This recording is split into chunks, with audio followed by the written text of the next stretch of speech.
Ви благодарам, председателе, почитуван државен ревизор, навистина и почитуван господин Наумовски, навистина одличен извештај, да не се повторуваме, јас вчера до малку подоцна го разгледував. И добро е да имаме редовно овакви извештаи, меѓутоа секогаш треба малку да бидеме и попрактични, односно јас се согласувам со се ова што е напишано. Како држава, како институции мораме да бидеме попрактични. Односно ова е констатирање на фактичка состојба, ние треба да секогаш да ги изнаоѓаме причините зошто се случило ова и да најдеме мерки соодветни за да го спречиме. Миграцијата е нормална работа на секаде ни светот, меѓутоа штетата која што се прави по државата е трајна со многу лоши ефекти и доколку не се измени нешто, не гледам во иднина дека би се подобрило.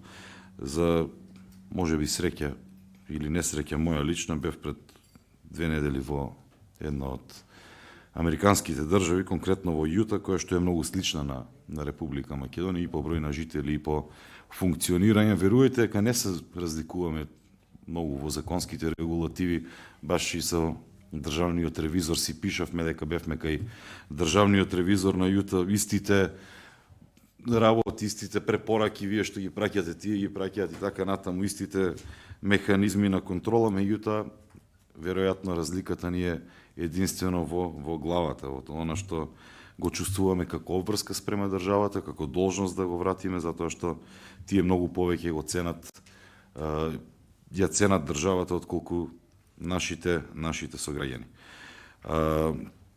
Сметам дека тоа е последица на нефункционалност на системот и тука да не се повторуваме од еден обичен извод за добро кога е дете, кога ќе ти се роди, не можеш да го извадиш изводот 3 недели, да не зборуваме за останати работи и сето тоа влие на носењето лесни одлуки за напуштање на државата од страна на било кој човек кој што не може да се снајде во системот или пак не може да го трпи ова што се случува. Ќе одам на она што ние треба да го направиме. Според мене, ние треба да направиме една добра анализа, да видиме од каде тргаат проблемите и да одиме чекор по чекор наназад од оваа состојба, да се враќаме година за година, па да стасаме до тоа основно образование. Не може Министерството за образование да функционира по програми од 2004-2005 година. Не може ние да немаме адаптирани програми според потребите на пазарот на трудот. Состојбите 2004-2005 година, пред 20 години, не се исти со она што се случува сега. Имавме овој вакуум временски период од избори до формирање на влада, до почеток на нова учебна година, меѓутоа се надевам дека сите заеднички за наредната година ќе донесеме една стратегија да видиме да развиеме нови програми кои што би биле соодветни на она што се случува на пазарот на трудот, на побарувачката, на текот на работите, на она што значи развој на државата, за да имаме нормални програми кои што би биле многу полесно апликативни во реалниот сектор. Финансиската писменост исто така гледаме што се случува, многу луѓе од разочараност после, не знам, да бидеме реални, да бидеме искрени, дури оние со пирамидална шема со конти сега државата ќе им биде крива, на крај ќе ни заминат без разлика како и да е. Финансиската писменост ни е многу на ниско ниво.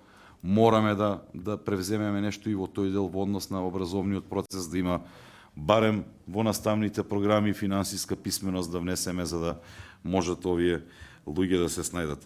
Она што навистина исто така изостанува, кога ќе дојде инвеститор, губи година, 2-3 во доедукација или преквалификација на одреден кадар, ги губи, наместо да има готов продукт, готов ефект кај човек кој што ќе обработи, тој губи време во обука и тоа се и дополнителни средства.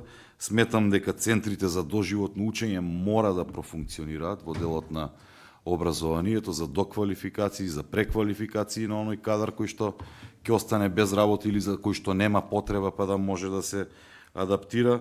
Исто така стимулацијата преку разни мерки за поддршка на млади. Она што го најави премиерот вчера, навистина ми дава вака надеж, затоа што Повторно ќе се воведат оние мерки за користење на електронски уреди, за набавка на електронски уреди, меѓутоа, што е многу битно, стимулативна мерка ќе има во однос на вработувањето, во однос на само вработувањето од 1000 до 30.000 евра, и тоа е нешто кое што е за поздравување и сметам дека е еден од начините да ги задржиме нашите кадри во Република Македонија, да им дадеме надеж, за разлика од она што досега се случуваше со тренирање магарињи или не знам фризерници или пици, малку да ги внесеме младите со повеќе надеж, да ги стимулираме преку овакви мерки. Јас не велам дека досега немало мерки, меѓутоа многу од тие мерките кои што беа спроведувани имаат и недостатоци, и лично јас ги имам и тие забелешки, сме разговарали со поранешниот министер за земјоделие. Ви имате,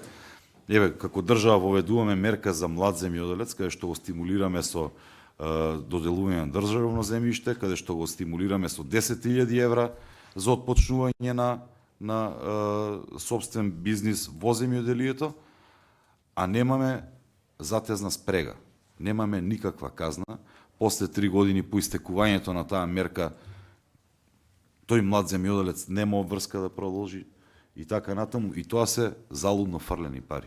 Мораме да направиме контролни механизми. Сите од вас, предпоставувам, сите од нас во моментов кој што сме тука сме биле студенти, сите од нас имаме земано кредити, имаме земано оние студентски кредити на времето, имаме земано стипендии. Дали некој вратил некој денар? Не. Дали некој кој што зел стипендија е обврзан да остане во државата? Не. Мораме да мислиме и на тие затезни спреги. Да, ќе вложиме, ќе дадеме, ќе стимулираме, меѓутоа мораме да имаме некаква, односно студентите мора да имаат некаква обврска. Ние тоа немаме во Закон за работни односи, немаме таква регулација за да можеш да го задржиш било кој студент што ќе заврши, меѓутоа да најдеме некаков модул, некаков начин, и ќе се вратиме и до тоа основно образование, каде што чекор по чекор учениците ќе научат да си ја сакаат државата, да си ја ценат државата и да знаат дека треба оној кој што вложил во нив тие да вратат со иста мера. Исто така, тука уште една работа која што може да се дискутира во однос на оние мерки економски кои што би биле за стимулација на овие млади граѓани наши кои што би сакале да отпочнат некаков бизнис. Сметам дека треба да се изравни она што се случуваше претходно со странските инвеститори, со некакви олеснувања кои што важеа само за нив, не важеа за нашите граѓани. Мораме да ги изедначиме тие работи. Затоа што парите се пари без разлика дали доаѓаат од тука или од надвор. Мораме да им дадеме многу поголем ветар во грб на нашите сограѓани. Пред 2-3 дена бев во Србија, истиот проблем го имаат.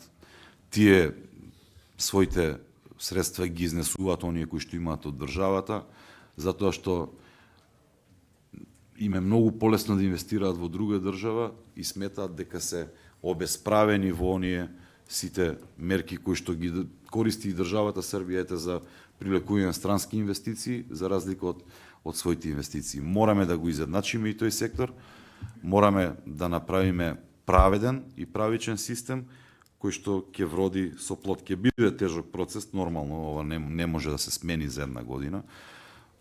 На крајот на криштата и 4 годишно средно образование или 9 годишно основно образование е долг период за кој што ќе треба трпение, ќе треба адаптација, меѓутоа ми е многу важно, ми е многу битно што денес сме вака собрани за да најдеме начин да отпочнеме со некаква иницијатива, да почнеме малку по малку да ја средуваме држава, затоа што верувајте дека ќе биде многу доцна ако не превземеме се уште нешто.